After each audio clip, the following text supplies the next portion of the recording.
Magandang umaga mga kahuan, narito na ang weather update today in the Philippines.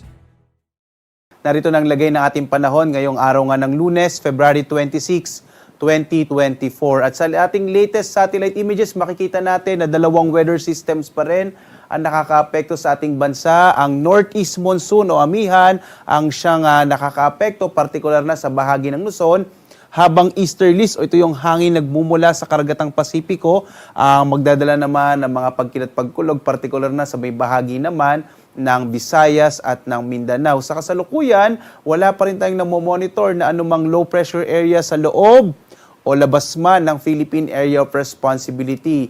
Posible hanggang sa pagkatapos ng buwan ng Pebrero ay wala tayong nasang bagyo na papasok o mabubuo sa loob ng PAR.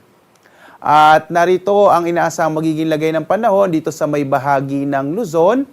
Inaasahan natin ang patuloy na epekto ng northeast monsoon o amihan ang siya magdadala ng mahihinang pag-ulan, partikular na sa may bahagi ng Cagayan Valley Region, kasama itong bahagi ng Aurora at ng Quezon. So asahan ng mga kababayan natin dito ang mga mahihinang pag-ulan na dulot ng amihan.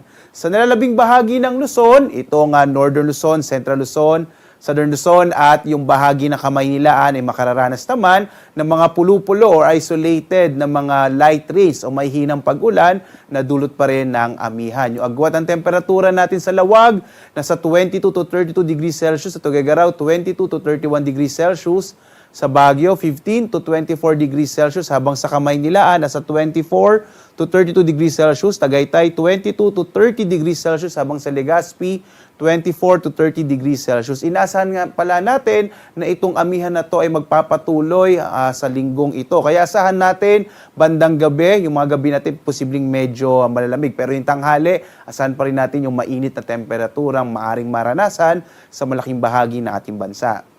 Dito naman sa Palawan, Visayas at Mindanao, sa Palawan, umiiral din ang northeast monsoon o hanging amihan na magdadala ng mga isolated o pulupulong mahihinang pag-ulan. Dito sa Kalayaan Island, siya agwat ng temperatura ay 26 to 32 degrees Celsius. Sa Puerto Princesa hanggang 32 degrees Celsius. Sa bahagi naman ng Kabisayaan ay inaasahan natin yung mga isolated o pulupulong pag-ulan, pagkidlat, pagkulog dulot ng mga localized thunderstorms. Agwat ang temperatura sa Iloilo, 25 to 30 degrees Celsius. Sa Cebu naman, 25 to 31 degrees Celsius, habang sa Tacloban, nasa 24 to 31 degrees Celsius. Malaking bahagi din ng Mindanao ay makararanas ng mga isolated o pulupulong pag-ulan, pagkidlat, pagkulog, dulot yan ng easterlies at ng mga localized thunderstorms.